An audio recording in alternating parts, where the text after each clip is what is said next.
Topic है वो हमारे पास representation of data. Representation of data के अंदर हमारे पास क्या क्या चीजें आती है वो जरा हम देख लेते हैं। रिप्रेजेंटेशन ऑफ डाटा के अंदर हमारे पास जो चीजें आती हैं, देखें हिस्टोग्राम आता है, ठीक है। हिस्टोग्राम के बाद कम्युलेटिव फ्रीक्वेंसी ग्राफ आता है। ये आपको जरा चीजें हम यहाँ पर सबसे पहले नोट करवाते हैं ताकि आपको पता हो कि भाई टॉपिक में हमारे पास क्या क्या चीजें हैं।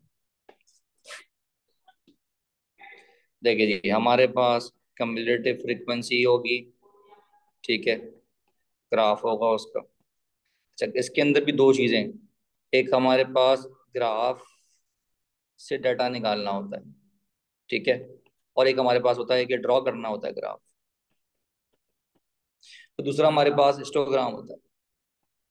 हिस्टोग्राम के अंदर भी वही कि हमें समटाइम्स हिस्टोग्राम से डाटा निकालना होता है और समटाइम्स हमें जो है वो डाटा से हिस्टोग्राम बनाना होता है। पर यहाँ पर आपको नजर आएगा बॉक्स और इसका, ठीक है जी। फिर आपको नजर आएगा स्टेम एंड लीफ, और इसमें सिंगल साइड भी आता है, डबल साइड भी आता है। इसके बाद आपको इसके अंदर मीडियन नजर आएगा, इसके अंदर आपको Q1 नजर आएगा, Q3 नजर, क्वार्टाइल्स नजर आएंगे, और आपको इंटर क्वार्टाइल रेंज नजर आएगी, ठीक। अच्छा जी, और आपको क्या नजर आएगा, यहाँ पर आपको मीन नजर आएगा। मीन के साथ साथ आपको कोडेड मीन भी नजर आएगा। तो आज की हमारी जो क्लास है उसके अंदर हम कोशिश करेंगे कि इनसे रिलेटेड हम सवाल जो है वो कवर कर लें, और मीन और कोडेड मीन जो है वो फिर हम अलग से कवर कर रहे होंगे, ठीक है जी। अच्छा जी, सबसे पहले हमारे पास सवाल है जनाब, a driver records the distance travelled in each of 150 journeys. These distances correct to the nearest kilometer are summarized in the following table. Draw a cumulative frequency graph to illustrate the data. जनाब सबसे पहली बात कि अगर हमें यहाँ पर cumulative frequency का ग्राफ बनाना है तो पार्ट ए के अंदर हमें सबसे पहले इसको डाटा को कंटिन्यूस करना पड़ेगा। डाटा को कंटिन्यूस करने का मतलब है कि हमारे पास जो गैप्स हैं, देखें 0 से 4 तक पहला हमारे पास पोर्शन है, फिर सेकंड पोर्शन हमारे पास 5 to 10 में आ रहा है, फिर थर्ड पोर्शन हमारा 11 to 20 में आ रहा है। मिडिल वैल्यूज हमारी मौजूद नहीं है। तो हमें क्या करना पड़ता है कि इस गैप को खत्म करना पड़ता है। हम इस गैप को कैसे खत्म करते हैं? गैप को खत्म करने के लिए बेटा हम क्या करते हैं, हम गैप को खत्म करने के लिए हम क्या करते हैं, गैप को खत्म करने के लिए हम ये करते हैं कि हमारे पास जो गैप है वो कितने का कितना गैप है भाई, एक एक का गैप। इस एक के गैप को अगर मैं आधा कर लूँ तो 0.5, तो 0.5 में आगे कर दूं, 0.5 में पीछे कर दूं, ठीक। तो जनाब अगर मैं 0 को 0.5 पीछे करूंगा तो ये हो जाएगा -0.5, और ये बनेगा जनाब 4.5 तक। नेक्स्ट बनेगा जनाब 4.5 से लेकर 10.5 तक। फिर बनेगा जनाब 10.5 से लेकर 20.5। तो 0.5 हम पीछे कर रहे हैं, 0.5 हम आगे कर रहे हैं। क्या ये बात समझ आ रही सबको?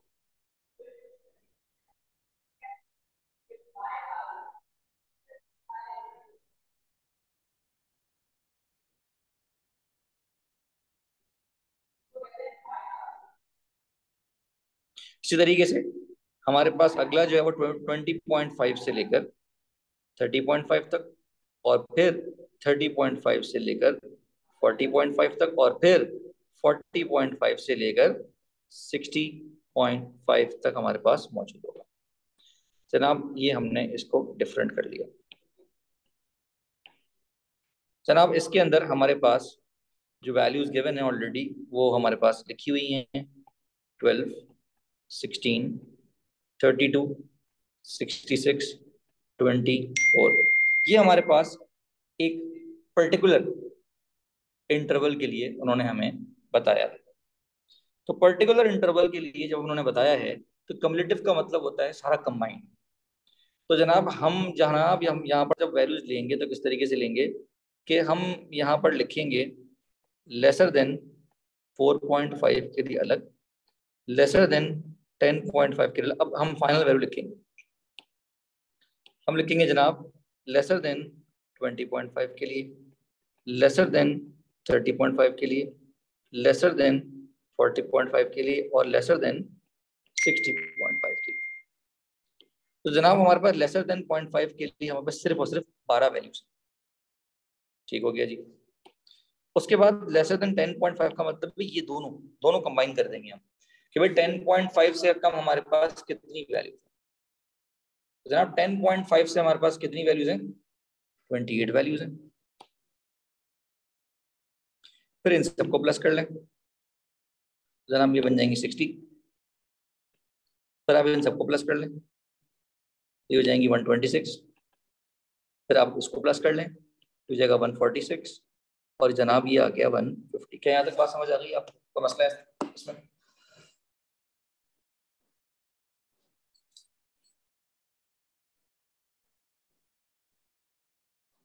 जनाब यहाँ तक क्लियर है? प्लीज रिस्पॉन्स कीजिए। जी सर क्लियर। ठीक है, ओके।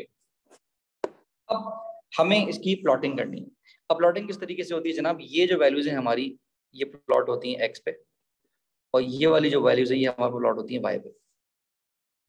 तो अब हमने इनको प्लॉट करना है। तो प्लॉट करने के लिए हमने ये देखा कि एक्स एक्सिस पे मुझे 60 तक की वैल्यूज को प्लॉट करना है। तो 60 तक की वैल्यूज को प्लॉट करने का मतलब है कि जनाब अगर मैं इसको ले लूँ 10, मैंने इसको ले लिया जनाब 10.5, मैंने इसको ले लिया 20.5, ये आ गया जनाब 30.5, ये आ गया जनाब 40.5, ये आ गया जनाब 50.5, और ये आ गया जनाब 60.5।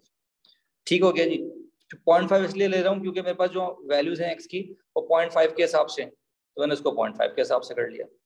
अच्छा जी, अब मेरे पास जो वाई की वैल्यूज है 150 तक जा रही है। तो अब मैं काउंट कर लेता हूँ कितने बॉक्स अवेलेबल मेरे पास। 1 2 3 4 5 6 7 8 9, 9 बॉक्सेस अवेलेबल हैं। तो इसका मतलब मुझे क्या करना पड़ेगा जनाब? यहाँ पर अगर मैं 10 लूँ, 10 के बाद फिर 20, 20 के बाद ये आ गया जनाब 30, फिर 40, जनाब ये आ गया 50, फिर ये आ गया 60, जनाब ये आ गया 70, 70 के बाद 80, 80 के बाद 90, फिर 100, एंड देन फिर 110, फिर आगे जनाब 120, और फिर आगे जनाब 130, फिर आगे जनाब 140, और ये आगे जनाब 150।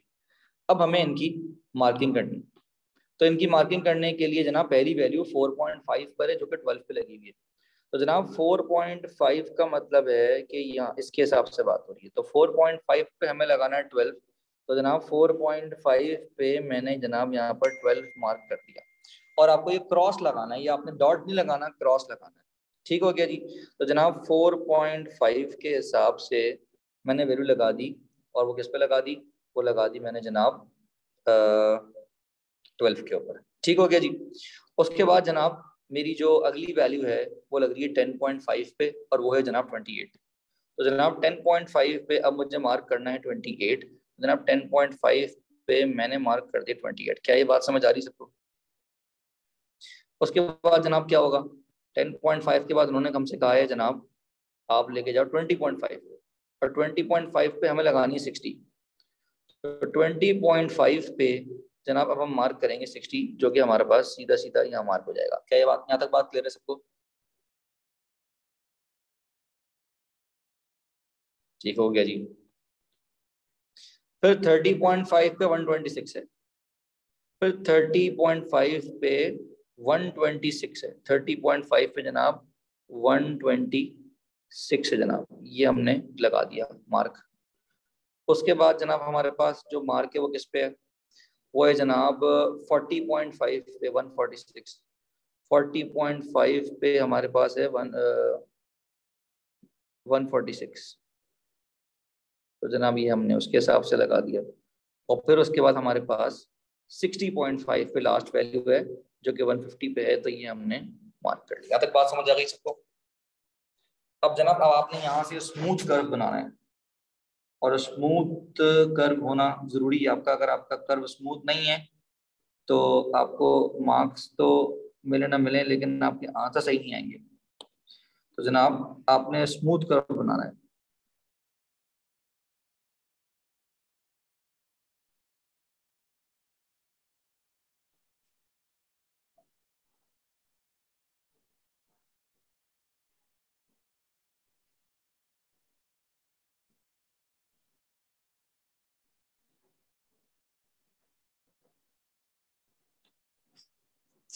ठीक हो गया जी, क्लियर है ये कर्व सबको?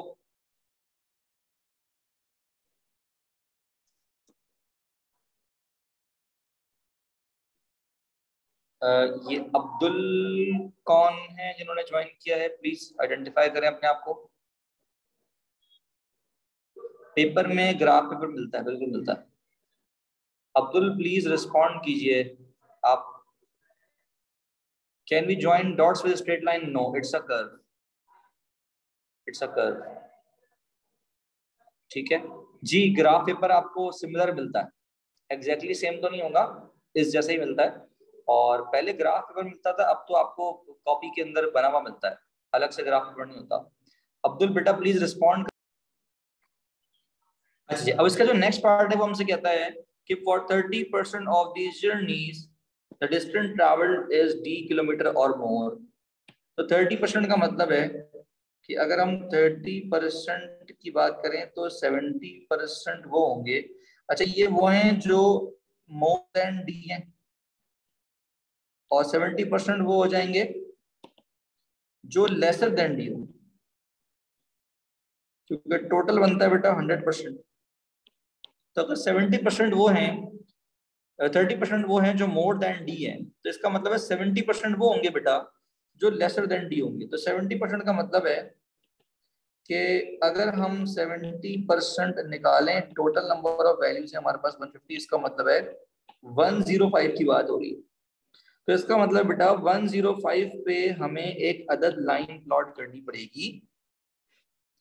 105 पे हमें एक अदद लाइन प्लॉट करनी पड़ेगी, और वो लाइन हमारी जाके मीट करेगी ग्राफ से। तो जनाब 105 पे हमने एक लाइन प्लॉट की। अब ये मर्जी है आप डॉटेड करें या प्रोमिनेंट करें, और इसी लाइन को बेटा फिर हम नीचे उतार देंगे और हम देख लेंगे कि हमारे पास आंसर कितना है। तो जनाब इसका मतलब है कि 105 पे जब हमने वैल्यू निकाली बेटा, तो वो जो वैल्यू हमारे पास आ रही है वो आ रही जनाब 25.5। 25.5 के बाद जनाब ये आया 26.5 एंड देन 27। ये हमारी जो वैल्यू है वो 27 है। तो इसका मतलब है कि हमारा जो पार्ट बी है उसका आंसर हमारे पास 27 आएगा। क्या ये बात सबको क्लियर है जनाब, किस तरीके से हमने इसको एस्टिमेट किया?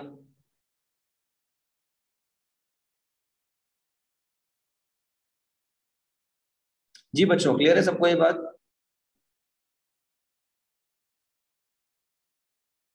प्लीज रिस्पॉन्ड कीजिएगा, अगर नहीं समझ आया तो बताएं ताकि मैं दोबारा एक्सप्लेन करूँ आपको।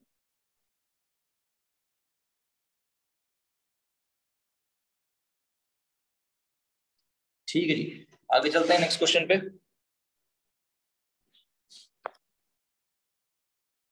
तो इस तरह के सारे सवाल, बेसिकली वर्कशॉप का मकसद ये है कि मैं आपको ईच एंड एवरी पास पर तो नहीं करवा सकता, मैंने आपके लिए क्वेश्चंस गैदर किए जिससे आप ऑटोमेटिकली आपका सारा का सारा लेक्चर जो है वो रिवाइज हो जाए। ठीक है ना? तो ग्राफ से आपको वैल्यू देखना आ गई। आगे चलते हैं।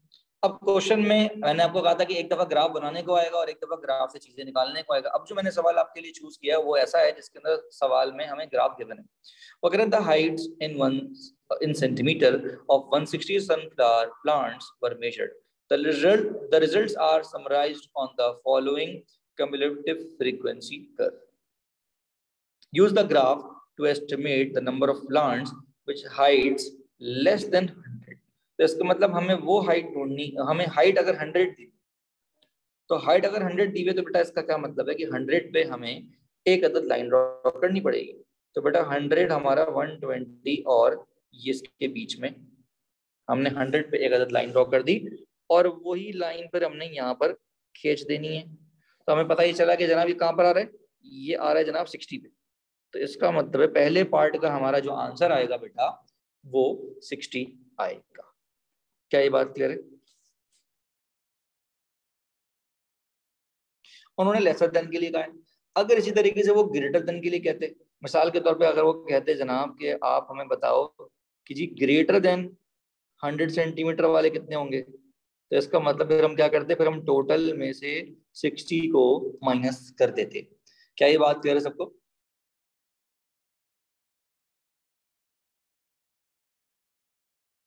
Is everybody clear? ठीक, ओके जी। अब वो कह रहे हैं use your graph to estimate 65th percentile of the distribution. 65th percentile किसका? 160 का। तो जनाब 65th परसेंटाइल का मतलब है 65% ऑफ हमारी टोटल नंबर ऑफ वैल्यूज कितनी है? 160। तो 160 से मल्टीप्लाई करेंगे तो इस पोजीशन की बात हो रही है। 65th परसेंटाइल का मतलब है इस पोजीशन की बात हो रही है कि 160 का 65%। तो जनाब हम बात कर रहे हैं 65% ऑफ 160 जो कि बन रहा है जनाब 104। तो इसका मतलब है 104th वाले की बात हो रही है। तो 104th को हमें यहाँ से मार्क करना पड़ेगा। तो जनाब हम पहले इधर एक चीज देख लें कि यहाँ पर जो हमारा एक बॉक्स है वो रिप्रेजेंट कर रहा है 2 को। तो 2 बॉक्सेस जो है वो रिप्रेजेंट करेंगे 4 को। तो इसका मतलब है 104 का मतलब है यहाँ पर 104 है 2 बॉक्सेस के बाद। तो इसका मतलब है जनाब 104 पे हमने एक अदद लाइन ड्रॉ कर देनी है और उस लाइन को हमने सीधा सीधा नीचे उतार लेना है। तो 104 पे जब हमने लाइन ड्रॉ कर ली तब हम उस लाइन को सीधा सीधा नीचे उतार लेंगे और हम देख लेंगे जनाब कि ये हमारा आंसर कितना आ रहा है। अच्छा, ये यहाँ पर एक बॉक्स है। अब जो यहाँ पर एक बॉक्स है हमारे पास वो रिप्रेजेंट कर रहा है जनाब 4 को। तो इसका मतलब है 1 2 3 4। तो जनाब 4 इंटू 4 इज 16। तो इसका मतलब है 20 के आगे 16। तो इसका मतलब है जनाब ये बनेगा 136। तो 104th वैल्यू जो है वो जनाब बनेगी 136। Is that clear? क्या ये बात समझ आ गई सबको?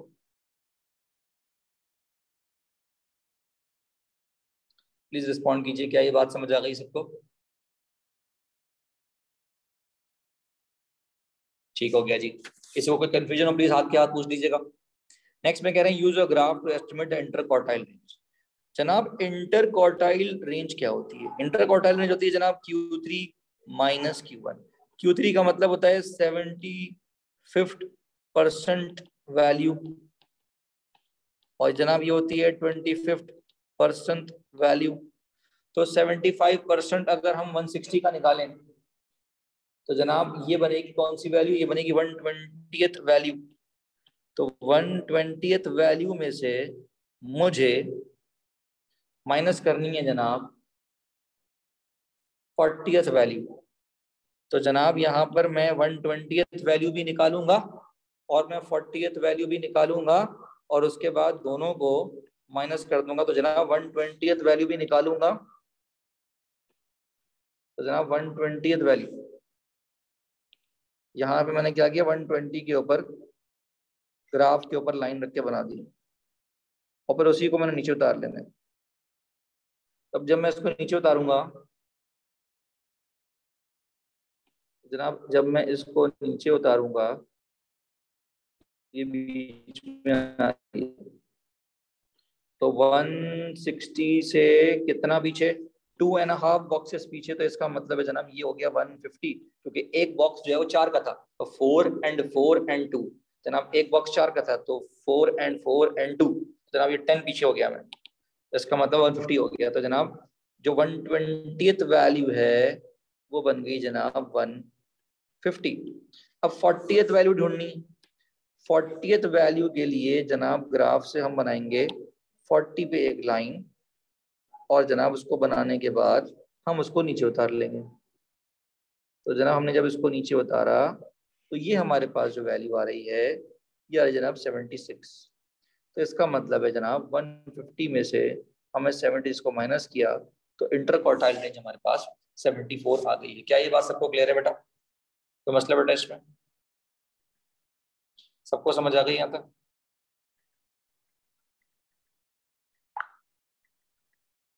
प्लीज रिस्पॉन्ड कीजिएगा।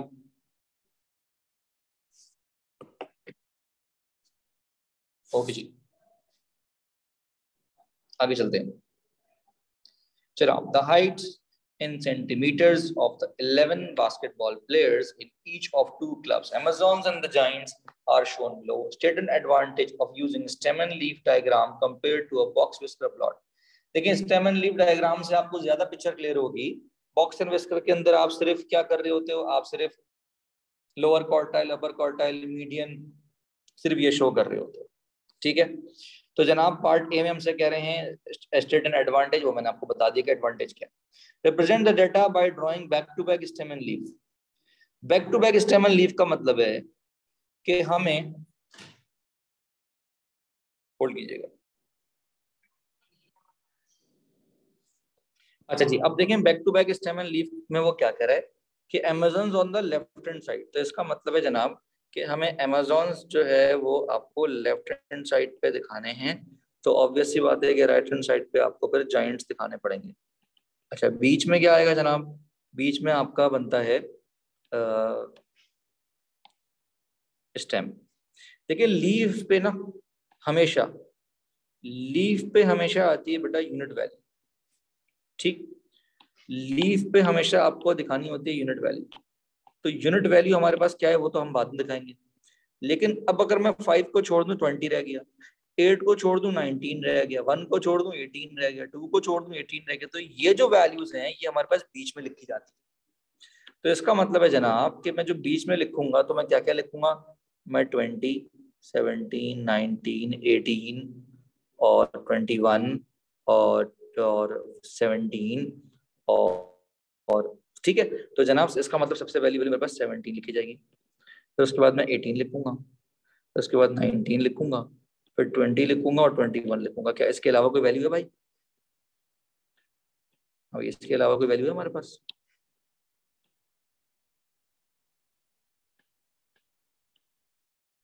इसके अलावा तो हमारे पास कोई वैल्यू नहीं है, ठीक है ना। तो जनाब ये 4 वैल्यूज हमारे पास, 4-5 जो भी वैल्यूज थी हमने यहाँ बना दी, और उसके अब मैं खूबसूरत सी इसको शक्ल दे रहा हूँ कि जनाब मैं अलग अलग दिखाना चाह रहा हूँ इसको कि भाई ये इनकी अलग अलग रो हो गई।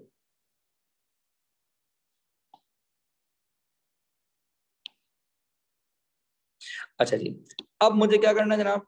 अब मुझे पहले जैसे भरना है लेफ्ट साइड पे अमेजोन का और राइट हैंड साइड पे हमें जाइंट्स का। तो पहले अमेजोन पढ़ लेते हैं। तो वो कह रहा है 20 में कौन कौन से हैं?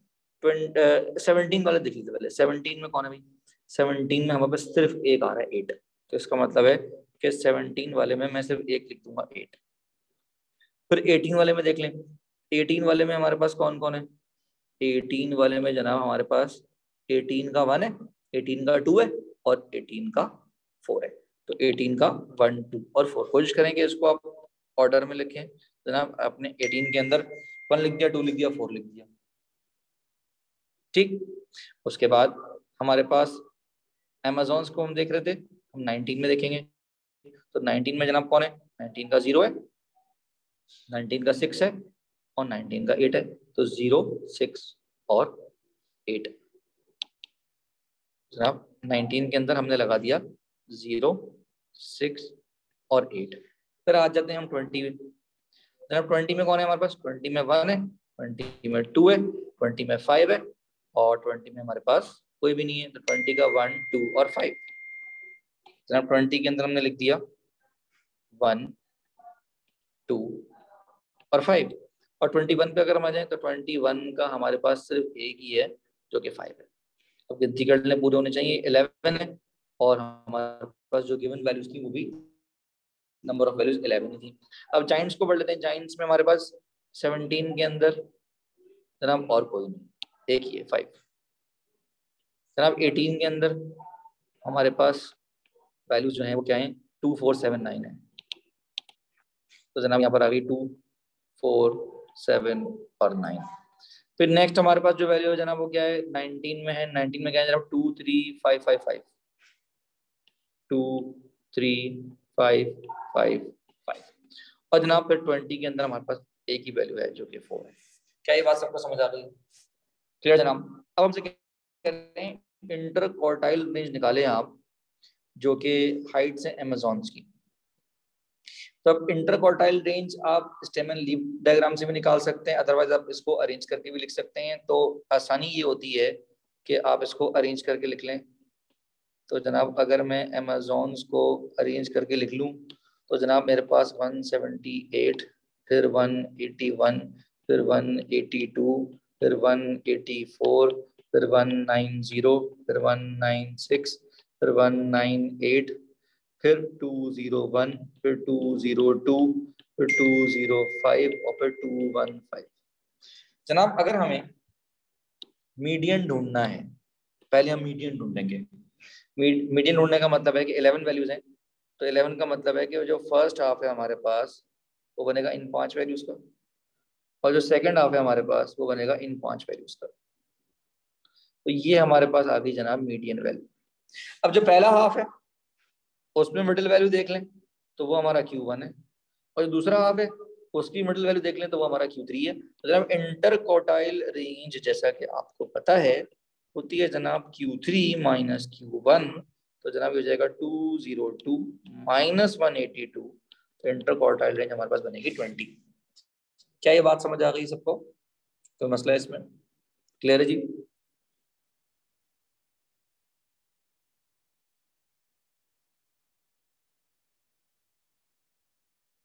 हमजा जैदी क्लियर है, अमार क्लियर है, ताबा, रुतबा sorry clear. How can we find the median directly from the diagram? Diagram से देख सकते हैं। डायग्राम से कैसे देखेंगे? डायग्राम से हमें पता है कि 11 वैल्यूज है, तो 11 अगर आपको मीडियन निकालना है तो मीडियन बेसिकली क्या है? 11 प्लस 1 डिवाइड बाई 2, ये बनेगी 6th वैल्यू। अब 6th वैल्यू का मतलब काउंटिंग करोगे 1 2 3 4 5 और जनाब ये आ गया 6, तो 196 का n+1/2 वाला तरीका यूज नहीं करेंगे, बिल्कुल करेंगे, वही किया है मैंने।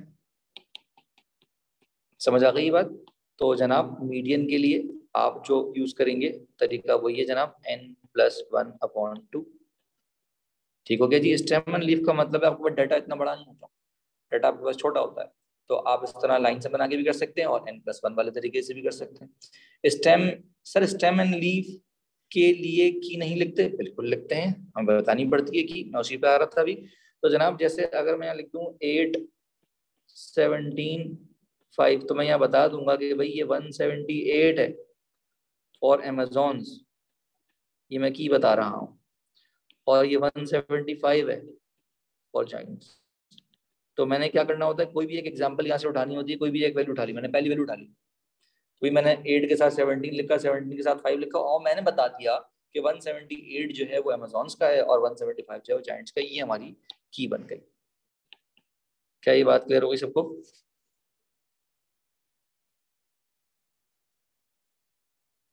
सबको क्लियर है बेटा? कोई confusion? If we have even number of values do we still use n+1? Yes we use n+1। Let's say अगर हमारे पास 12 वैल्यूज होती तो 12 वैल्यूज का मतलब है कि ये बनता है 12 + 1/2, तो ये बनता है जनाब 6.5। 6.5 का मतलब है आप 6th वैल्यू और 7th वैल्यू का एवरेज लो। ठीक,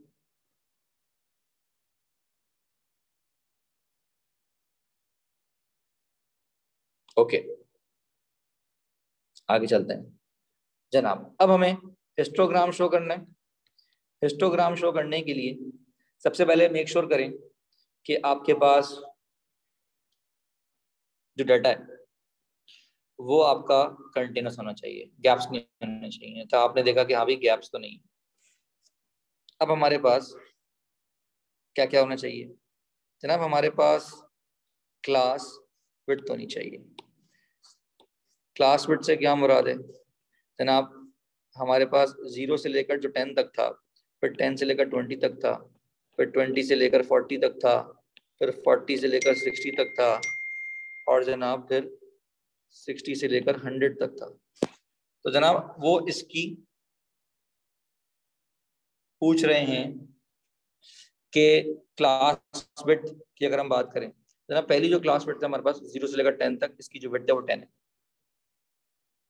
फिर 10 से 20 जो है वो 10 है। फिर 20 से 40 जो है वो हमारे पास 20 है। फिर 40 से 60 जो है वो 20 है। एंड देन 60 से 100 हमारे पास जो डाटा है वो 40। अब हमारे पास जो फ्रीक्वेंसी है वो हमें गिवन है। फ्रीक्वेंसी हमें गिवन है 16, 54, 78, 32, 20। तो जनाब 0 से 10 तक का जो डाटा है वो हमें इतनी विड्थ पे इतना शो करना है। फ्रीक्वेंसी का मतलब है कि 10 की विड्थ है हमारे पास, और उस 10 की विड्थ पे हमें डाटा जो शो करना है वो शो करना है जनाब कितना, 16 डाटा शो करना है। अच्छा जी, एक मिनट दीजिएगा, मैं आपको जरा इसको सही तरीके से जरा ग्राफ पे बताऊं।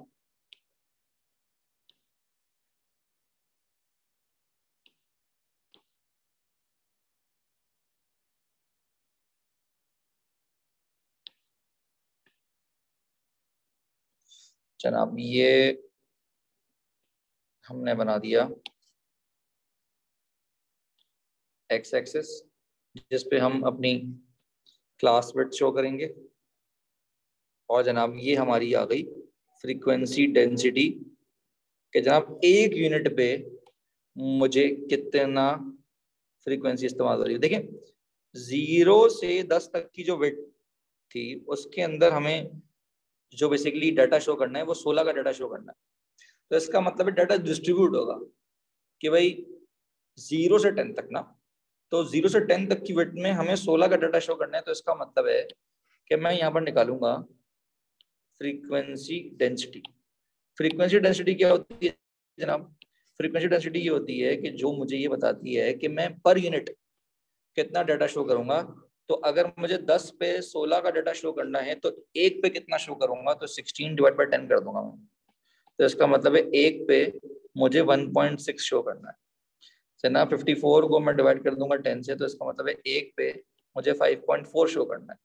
जनाब 78 को मैं डिवाइड कर दूंगा 20 से, तो इसका मतलब है कि जनाब मुझे एक पे कितना शो करना है। तो जनाब 78 डिवाइड बाई 20 का मतलब है कि एक पे मुझे 3.9 शो करना है।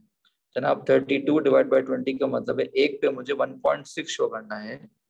20 डिवाइड बाई 40 का मतलब है जनाब मुझे एक पे 0.5 शो करना है। होल्ड कीजिएगा।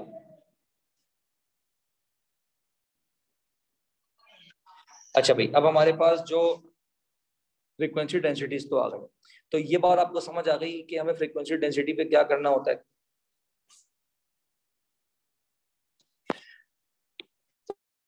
तो जनाब हमें 16 का डाटा शो करना था 10 की विड्थ पे, 54 का डाटा शो करना था 10 की विड्थ पे, 78 का डाटा शो करना था 20 की विड्थ पे, 32 का डाटा शो करना था 20 की विड्थ पे, जनाब 20 का डाटा शो करना था 40 की। तो जनाब फ्रीक्वेंसी डेंसिटी क्या होती है? जनाब हमें 10 की विड्थ पे 16 का डाटा शो करना है। 10 की विड्थ पे 16 का डाटा शो करना है जनाब। तो ये हमारे पास 10 की विड्थ है, इस पे हमें टोटल डाटा जो है वो 16 शो हो रहा है। तो एक यूनिट पे कितना शो करूंगा? तो एक यूनिट जो शो कर रहा है वो बेसिकली फ्रीक्वेंसी डेंसिटी। तो मैं क्या करता हूँ, अपनी फ्रीक्वेंसी को क्लास विड्थ से डिवाइड कर दूं ताकि मुझे ये पता चल जाए कि मुझे एक यूनिट पे कितनी हाइट शो करनी है। तो जनाब एक यूनिट पे मुझे कितनी हाइट शो करनी है? मुझे 1.6 शो करनी है। इसी तरीके से नेक्स्ट में 5.4 शो करनी है। क्या ये बात सबको क्लियर हो गई है?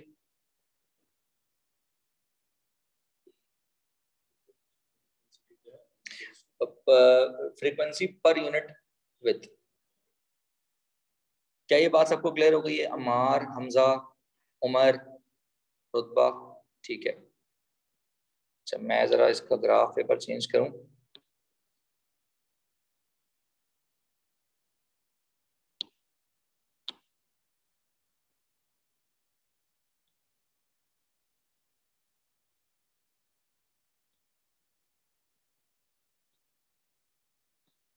ठीक है जनाब, तो बेहतर है कि मैं आपको इस पे बना के दिखा दूं।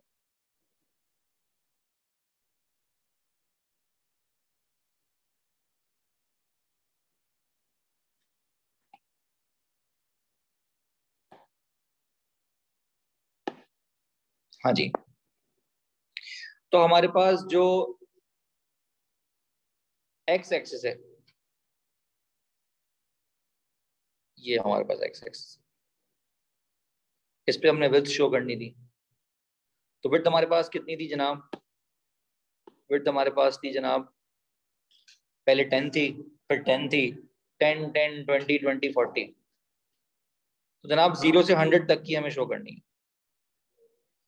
तो इसका मतलब है 0 से 100 तक का मतलब है कि जनाब ये हमारे पास 10 आ गया, फिर 20 आ गया, फिर 30 आ गया, 40 आ गया, 50 आ गया, 60 आ गया, 70 आ गया, 80 आ गया, 90 आ गया और 100 आ गया। अच्छा, अब हम हाइट देख लेते हैं अपनी। हाइट हमारी जो शो होंगी जनाब वो इधर वाई एक्सिस पे शो होंगी। ठीक है जी, वाई एक्सिस पे हमें हाइट्स अपनी शो करनी है।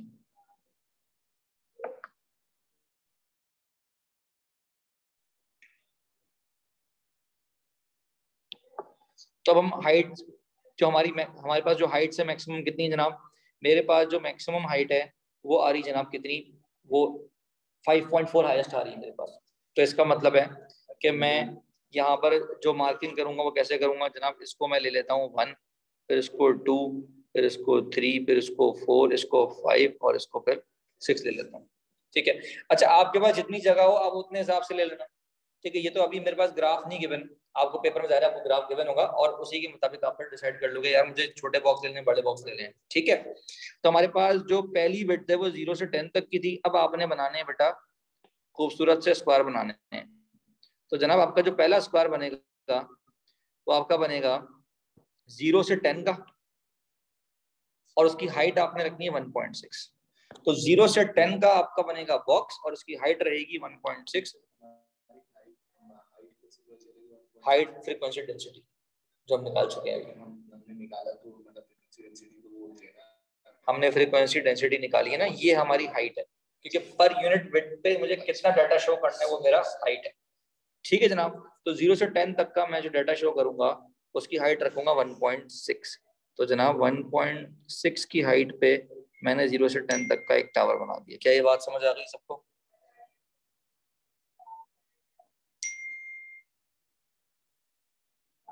क्या ये बात सबको क्लियर है? प्लीज रिस्पॉन्ड कीजिए बेटा। ठीक है, नेक्स्ट हमारा जो टावर बन रहा है वो बन रहा है जनाब 10 से 20 पे और उसकी हाइट हमें दिखानी है 5.4। तो 10 से 20 तक का और हाइट उसकी दिखानी है हमें 5.4। तो अगला टावर तैयार है जनाब। ठीक, उसके बाद जो हमारा अगला टावर है वो है 20 से 40 और हाइट है 3.9। तो जनाब 3.9 की हाइट रखी मैंने और मैंने 20 से 40 का एक टावर बना दिया। ठीक, उसके बाद जनाब अगला है जनाब 40 से 60 और हाइट है 1.6। तो 40 से 60 और हाइट है जनाब 1.6। ठीक हो गया बेटा। और अगला जो है हमारा जनाब वो है 60 से 100 पूरा और हाइट उसकी 0.5 है। तो जनाब 0.5 की हाइट पे हमने ये बना दिया। क्या ये बात सबको क्लियर है?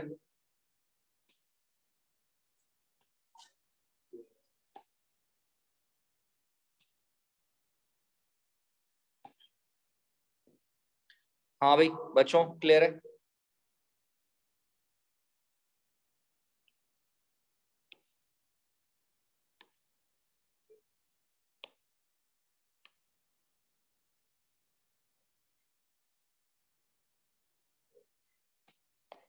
हाँ भाई हिस्टोग्राम सबको क्लियर है बेटा?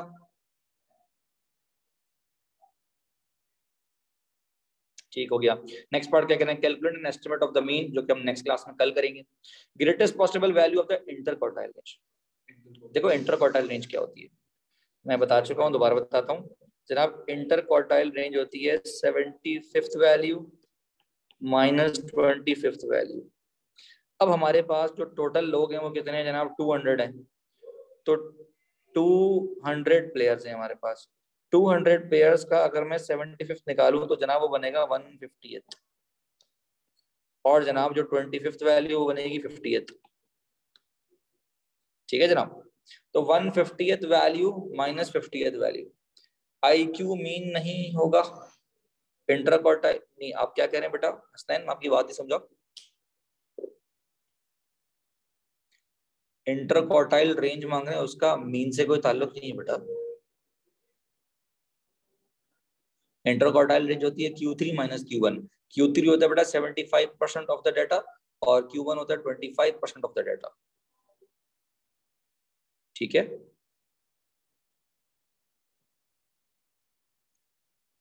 नहीं नहीं नहीं नहीं नहीं नहीं नहीं, उनकी वैल्यूज को सब्ट्रैक्ट करना होता है।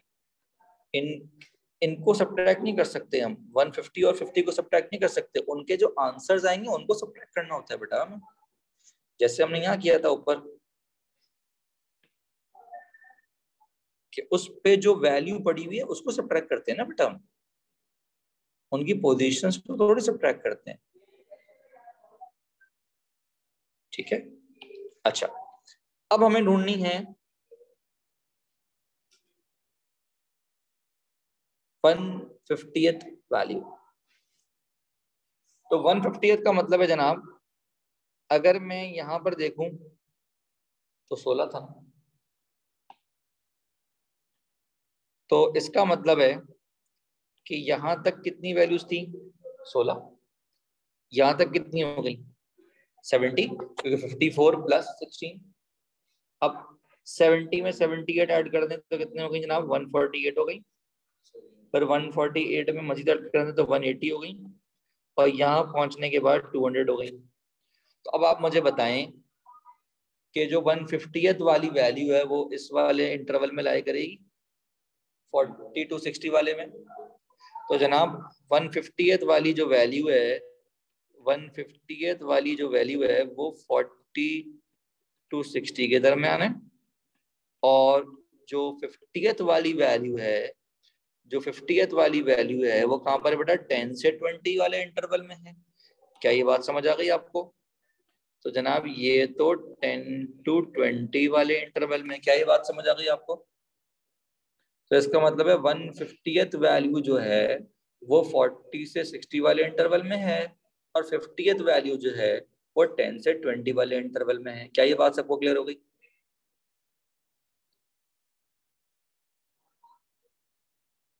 जी गाइस, क्लियर है ये बात? तो अगर मुझे ग्रेटेस्ट इंटर क्वार्टाइल रेंज निकालनी है, हाँ भाई उमर बात समझ आ गई है तुम्हें? रुतबा बेटा बात समझ आ गई है? हमजा जैदी बात समझ आ गई है बेटा?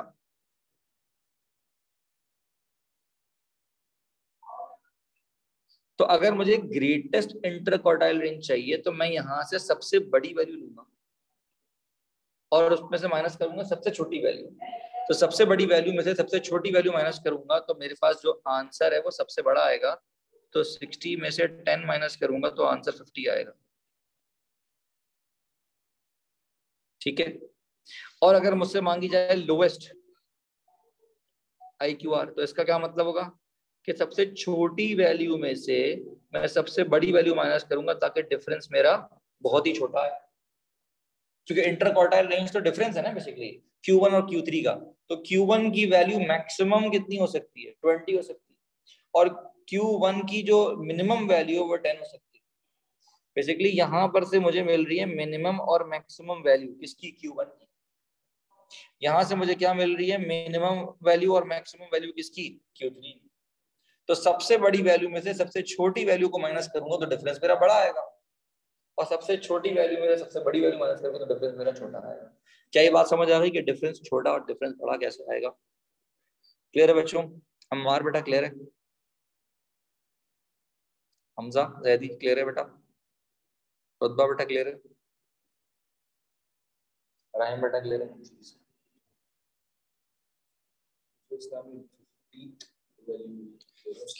बेसिकली 200 के हिसाब से निकाला ना, ये बस 75 होती है, तो 200 का 75% निकालेंगे तो 150 पे आएगा।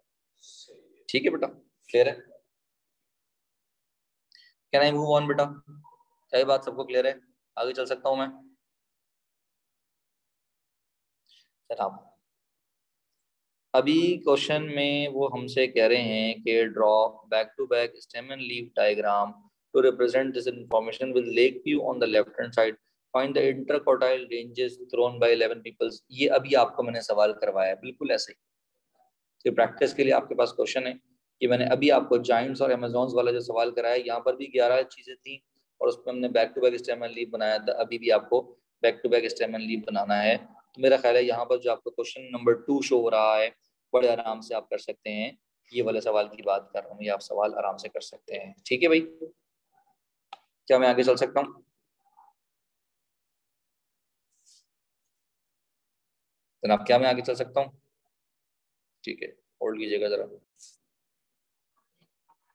जनाब वो कह रहे हैं two machines A and B produce metal rods of a certain type. The lengths in meters of 19 rods produced by machine A and 19 rods produced by machine B are shown in the following back-to-back stem and leaf diagram. अच्छा उन्होंने पढ़ने का मतलब भी बताया कि अगर जैसे 7, 22 और 4 पढ़ रहे हो तो वो उधर के लिए 0.227 बन जाएगा, उधर के लिए लेफ्ट वाले के लिए, और राइट वाले के लिए 0.224 बन जाएगा। तो इसका मतलब अगर मुझे इसको पढ़ना है तो ये है 0.211, और अगर मुझे इसको पढ़ना है तो ये है 0.220। ठीक है ना जी। अब वो कह रहे हैं find the median and interquartile range for machine A. सबसे पहले मशीन ए की बात हो रही है। अब इसका तरीका हमारे पास कई तरीके हैं। एक तरीका हमारे पास क्या है जनाब, एक तरीका हमारे पास ये है कि हम जो है वो क्या करें, हम पूरे डाटा को लिख लें।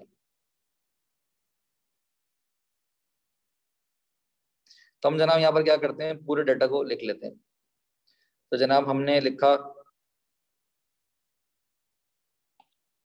0 के बाद 3 है, फिर 6 है, फिर 7 है, फिर उसके बाद 1 है, फिर 3 है, फिर 4 है, फिर 7 है, फिर 8 है, फिर 2 है, 3 है, 5 है, 5 है, 5 है, और उसके बाद फिर 0, 1, 2, 1, 3 और 4 है। अच्छा, अब इसमें डाटा कौन सा किसका है ये उसके ऊपर मेंशन कर देते हैं हम।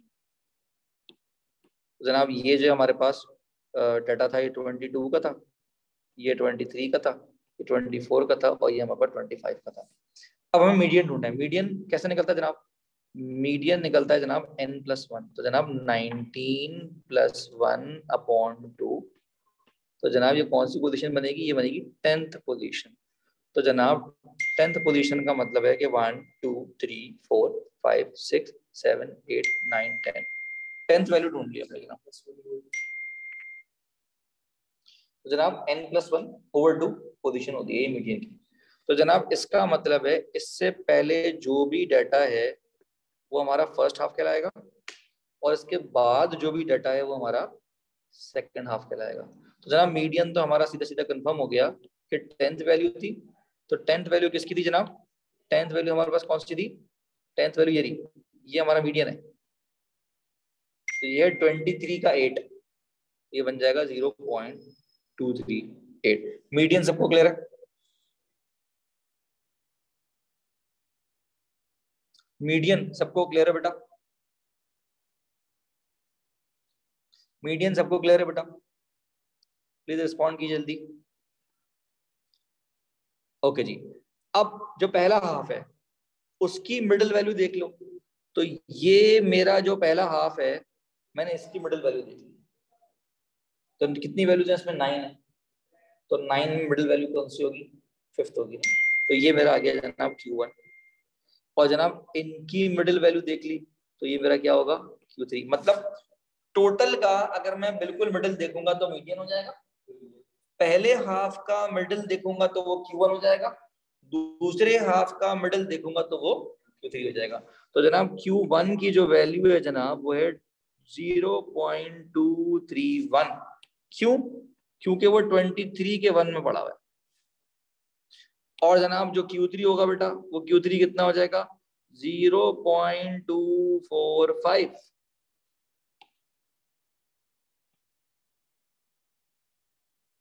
0.245। तो अब जब मैं इंटर क्वार्टाइल रेंज निकालूंगा राहिम, तो मैं सीधा सीधा क्या करूंगा, दोनों को माइनस कर दूंगा। तो जनाब 0.245, 245 माइनस 231, जनाब ये आंसर आ रहा है 4.014, 0.014। बच्चों क्लियर है ये बात,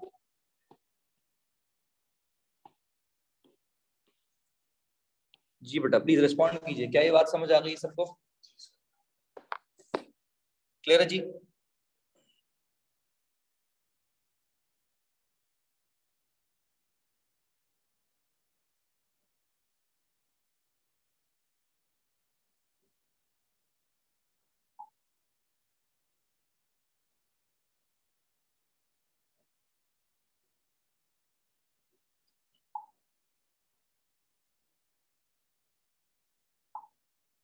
सर अगर दोबारा नहीं लिखे और स्टेम से काउंट कर ले बेटा कोई मसला नहीं, कर ले, कोई इशू नहीं, मार्क्स पूरे मिलेंगे आपको। और मुझे इस तरह आसान लगता है तो मैं इस तरह करवा देता हूँ, बच्चे उसमें कंफ्यूज रहते हैं, ये सारा स्ट्रेट लाइन में एक जगह लिखा होता है तो उसमें आसानी रहती है।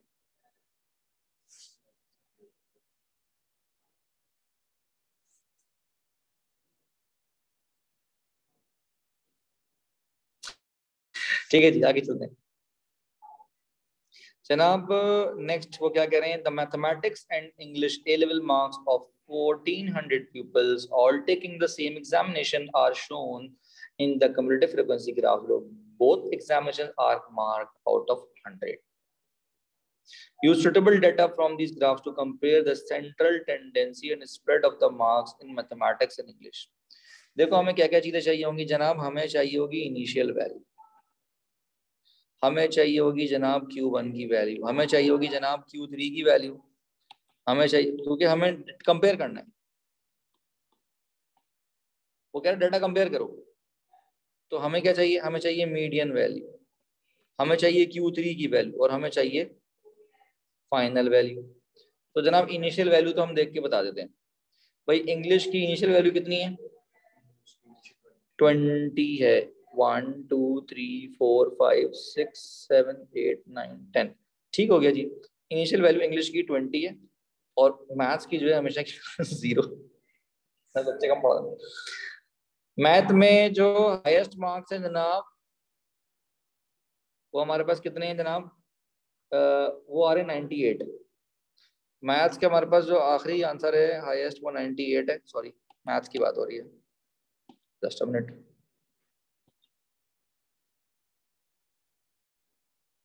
जनाब मैथ्स की बात हो रही है, मैथ्स में हमारे पास जो हाईएस्ट मार्क्स है वो 98 है। और इंग्लिश के अगर हम हाईएस्ट मार्क्स की बात करें तो जनाब ये हमारे पास है 1 2 3 4 5 6 7 8 9 10, जनाब 80। मैथ्स में जो हाईएस्ट मार्क्स है वो 80 है, ठीक हो गया जी। अब बात हो रही Q1 की, तो Q1 का मतलब है डाटा का 25%। तो टोटल डाटा कितना है हमारे पास, 1400 लोगों का डाटा है। तो 1400 का अगर हम 25% निकाल लें तो वो आ रहा है 350 पे। तो इसका मतलब बेटा 350 पे हमें लाइन ड्रॉ करनी पड़ेगी। होल्ड कीजिएगा यार, ये तंग कर रहा है।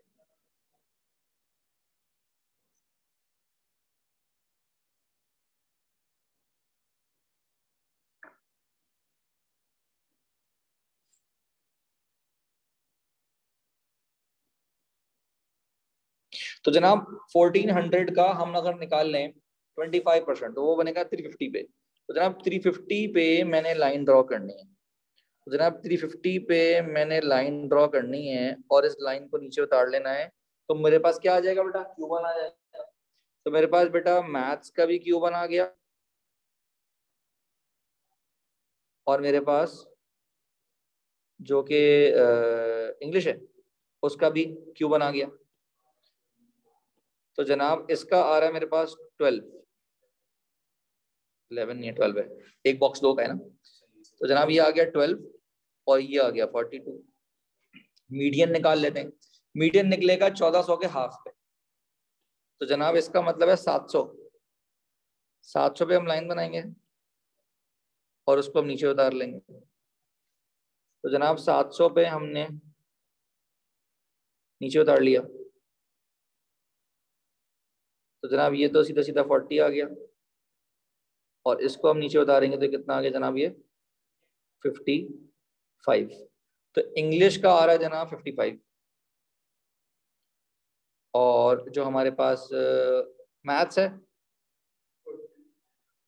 40 आ रहा है। और इसका मैंने उल्टा लिख दिया, मैथ्स का हमारे पास 12 था और उसका 42 था। ठीक हो गया बेटा। Q3 का मतलब है कि उसी 1400 का 75% डाटा देखना है।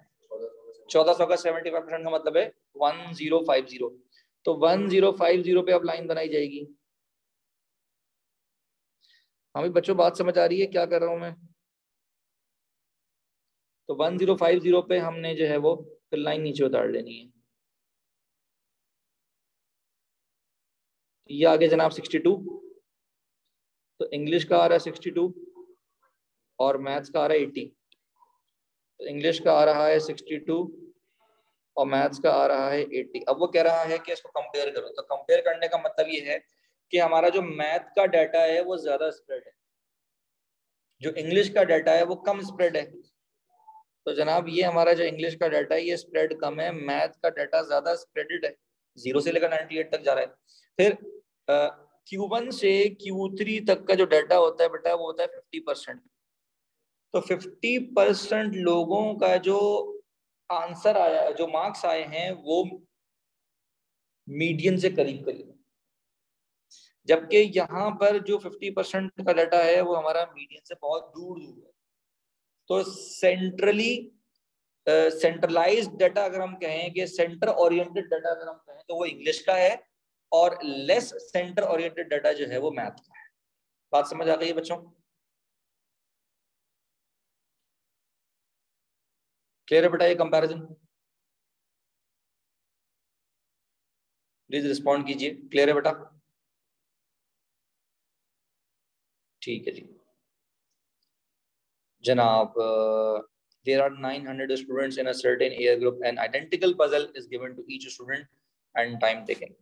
जनाब यहाँ पर हमें कम्युलेटिव फ्रीक्वेंसी ग्राफ बनाना है, पहले भी सिखा चुका हूँ, लेकिन अभी मैं आपको दोबारा इसलिए बता रहा हूँ कि अलग से मैंने सवाल क्यों रखा है। अलग से सवाल बेटा मैंने इसलिए रखा है क्योंकि यहाँ पर हमारे पास क्लास जो फ्रीक्वेंसी है वो विड्थ के हिसाब से है, हमें कम्युलेटिव फ्रीक्वेंसी चाहिए होती है। तो जनाब कम्युलेटिव फ्रीक्वेंसी का मतलब है कि हमें इनको प्लस करके लिखना पड़ेगा।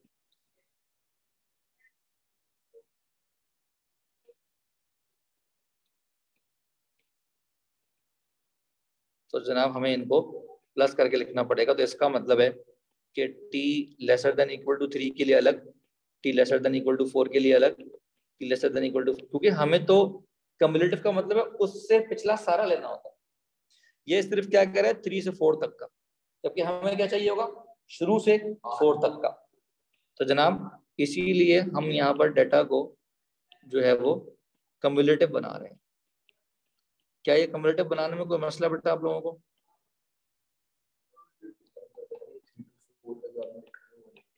हाँ, तो 3 से पहले वाले भी अगर मैं शामिल कर लूँ इसके अंदर तो वो टोटल आ जाएंगे ना सारे, 4 तक के सारे। इसकी क्या कह रहा है, कह रहा है 4 तक के सारे, ये कह रहा है 5 तक के सारे, ये क्या कह रहा है 6 तक के सारे। तो 6 तक के सारे कितने, 6 तो वो कह रहा है 8 तक के सारे, तो वो कह रहा है 10 तक के सारे, तो वो क्या कह रहा है 14 तक के सारे।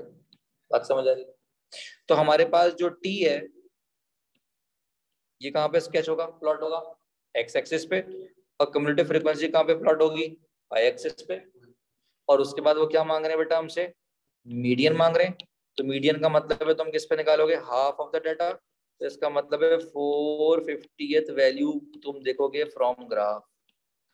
हाँ भाई बच्चों ये सवाल हो जाएगा, कोई मसला तो नहीं है इसमें? कम्युलेटिव फ्रीक्वेंसी समझ आ गया? ये शुरू में मैंने बनवाया था, थोड़ा लेट आए थे, मैंने यहाँ पर पूरा ग्राफ बनवाया था, प्लॉटिंग करवाई थी, प्लॉटिंग करनी होगी। तो अगर आप कहें तो मैं आपको अगेन यहाँ पर प्लॉटिंग करवा सकता हूँ। और बाकी सारे बच्चों ने तो ले ली थी क्लास, आप क्लास के बाद पर रुक जाइएगा, मैं आपको समझा दूंगा अगर आपको पता है। हाँ भाई अम्मार, हमजा, जैदी, उमर, रुतबा बेटा क्लियर है?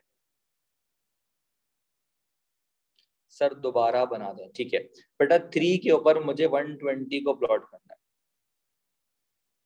तो जनाब ये हमारे पास हम मार्क कर लेते हैं 1 2 3 से स्टार्ट करना है ना, तो हम यहाँ 3 से स्टार्ट कर लेते हैं। 3 4 5 6 7 8 9 और अच्छा हमें 14 तक जाना है, ठीक है हमें कम करना पड़ेगा।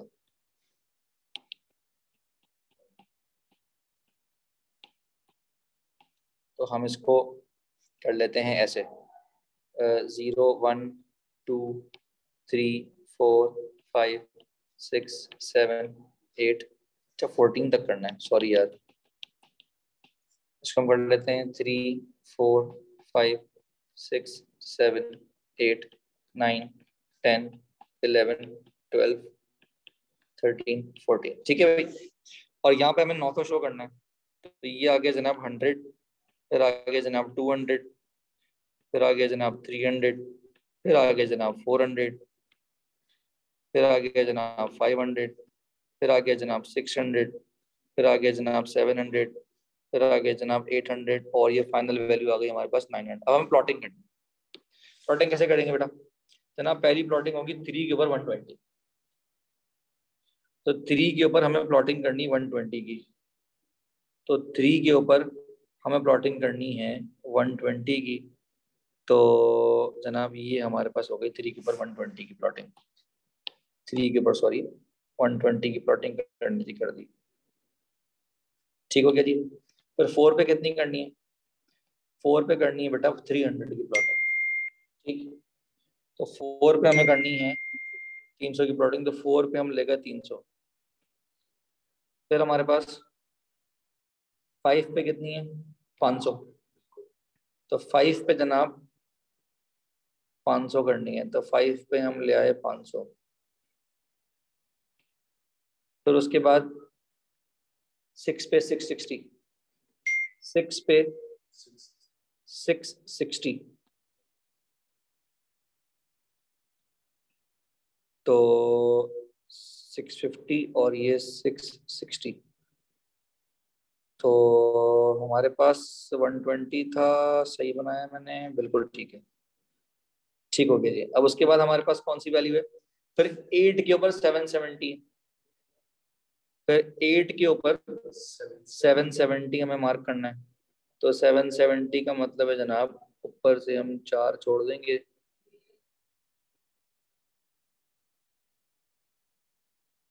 770 नीचे से 4। ठीक है जी। उसके बाद हमारे पास जो वैल्यू है वो किस पे है जनाब? 10 के ऊपर 850 है। सर अगर फ्रीक्वेंसी अननोन है तो फ्रीक्वेंसी कैसे कैलकुलेट करेंगे? फ्रीक्वेंसी तो आपको गिवन होगी, उसके बगैर कैसे बनाओगे बेटा? आप कम्युलेटिव फ्रीक्वेंसी की बात कर रहे हो या फ्रीक्वेंसी की बात कर रहे हो?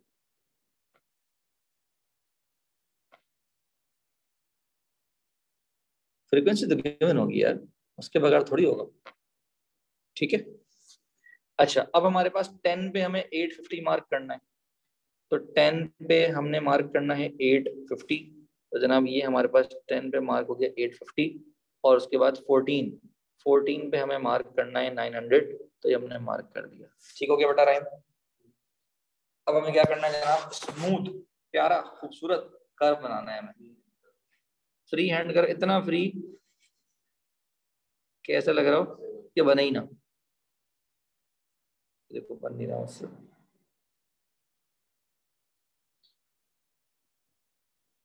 क्या हो गया, नाराज हो गया ये?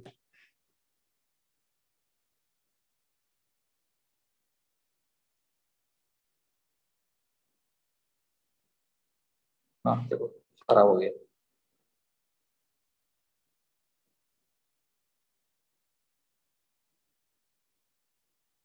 सॉरी बेटा, ये ना हो पाएगा मुझसे आज।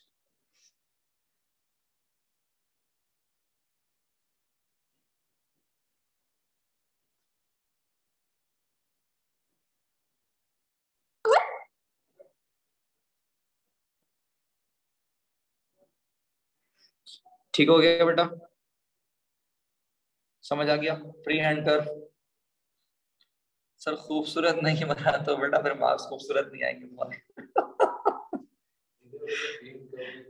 यार खूबसूरत से मुराद ये कि मैटर करता है ये कि तुम्हारा जो पॉइंट्स हैं वो सही वहां से गुजर रहा हो, ठीक है, और जो बल्ज हैं वो सही दिए हुए हो, नहीं दिए हुए होंगे तुम्हारे आंसर गलत हैं। जैसे उसने यहाँ पर मीडियन मांगा ना तुमसे, तो मीडियन का मतलब है 450 के ऊपर तुमने आंसर निकालना है, तो 450 पे तुम एक लाइन ड्रॉ करोगे।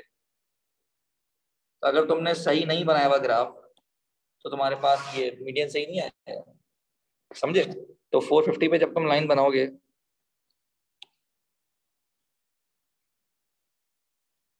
और इसको तुम नीचे उतारोगे, तुम्हारे पास जो मीडियन आएगा वो जनाब कितना आया? 4.8 आया। ठीक हो गया बेटा? बात समझ आ गई? आगे चलें।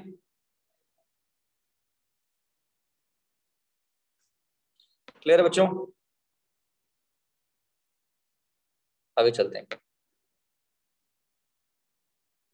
The following histogram represents the length of worms in a garden. 0 से 5 तक आपको दिया हुआ भाई, तो जनाब हम यहाँ पर पहले क्लास बाउंड्री अगर हम देखें तो पहली हमारे पास क्या है, 0 से 5 तक की है, फिर हमारे पास 5 से 10 तक की है, फिर हमारे पास 10 से 20 तक की है, और फिर 20 से 25 तक की है। इसकी हमें फ्रीक्वेंसी डेंसिटी पता है जो कि हाइट होती है। तो जनाब पहली जो हाइट है हमारे पास वो कितनी है, वो 2 है, ठीक है। दूसरी जो हाइट है हमारे पास वो 8 है। 10 से 20 तक की हाइट जो है वो 12 है, और 20 से 25 तक की जो हाइट है बेटा वो कितनी दी हुई है आपको, वो दी हुई है 6, ठीक। अगर हमें फ्रीक्वेंसी निकालनी हो तो बेटा फ्रीक्वेंसी का सीधा सीधा फॉर्मूला है कि जनाब आप जो है वो क्लास विड्थ को मल्टीप्लाई कर देते हो फ्रीक्वेंसी डेंसिटी से, तो आपके पास सीधी सीधी आपके पास क्या आ जाएगी, फ्रीक्वेंसी आ जाएगी। ये बात समझ आ रही है? तो बेटा आपके पास जो विड्थ है वो कितनी है भाई, इसकी 5 है, ये 5 है,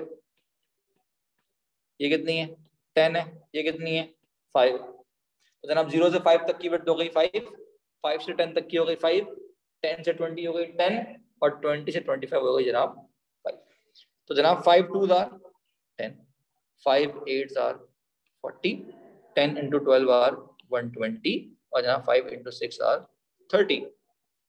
तो जनाब वो कह रहे हैं the following histogram represents the length of worms in a garden, calculate the frequencies. Frequencies हम निकाल चुके हैं। क्लियर हो गया बेटा ये सवाल, सबको समझ आ गया? फ्रीक्वेंसी फ्रीक्वेंसी निकलती है इनको मल्टीप्लाई करके, इनको मल्टीप्लाई करके। ठीक हो गया बेटा, आगे चलें। हमजा, जैदी, उमर, रुतबा, अम्मार, किधर 8 से किया, तो 5 into 8 किया ना। देखो ये हमारे पास क्लास विड्थ है, ये हमारे पास फ्रीक्वेंसी डेंसिटी है, इनको मल्टीप्लाई करते तो फ्रीक्वेंसी आती है ना। समझ आ गया? अच्छा, अगले सवाल में हमसे कह रहा है कि जनाब हिस्टोग्राम तुम्हें बनाना है, लेकिन यहाँ पर तुम्हारे पास अगर Robert as a part time job delivering newspapers on a number of days he noted the time correct to the nearest minute. जनाब पहले मुझे बताओ उसकी विड्थ कितनी है, 60 से 62 कितनी विड्थ है? ये 3 की विड्थ है, 60 61 62, फिर अगली वाली 2 है, फिर अगली वाली 3 है, फिर अगली वाली कितनी है 4 हो गई। अब फ्रीक्वेंसी क्या होती है जनाब, फ्रीक्वेंसी क्या होती है जनाब, class width multiply by frequency density, ऐसे ही। तो अगर हम इसके केस में बात करें, इसके केस में बात करें, मुझे ए निकालना है ना, तो फ्रीक्वेंसी कितनी दी हुई है 9, क्लास विड्थ कितनी है 2, डेंसिटी कितनी दी हुई है ए, ऐसे ए निकाल लोगे कितना आया 4.5 आ गया। क्लियर है बेटा ये बात, ये इस वाले इंटरवल की बात की गई है। अच्छा जी, अब इस वाले इंटरवल पे आ जाओ।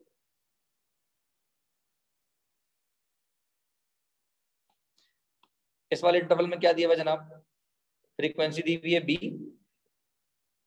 और जनाब डेंसिटी क्लास विड्थ हमें दी हुई है। तो जनाब बी यहां से आ गया कितना 6। हाँ भाई राहिम बात समझ आ गई? हाँ भाई सबको क्लियर है? सर आपने क्लास विड्थ कैसे निकाला, 60 एक हो गया, 61 62 ये 3 हो गई विड्थ, ठीक है। फिर 63 64 ये हो गई 2 की विड्थ, फिर 65 66 67 ये हो गई 3 की विड्थ, 68 69 70 71 ये हो गई 4 की विड्थ। ठीक है बेटा, हमजा क्लियर है?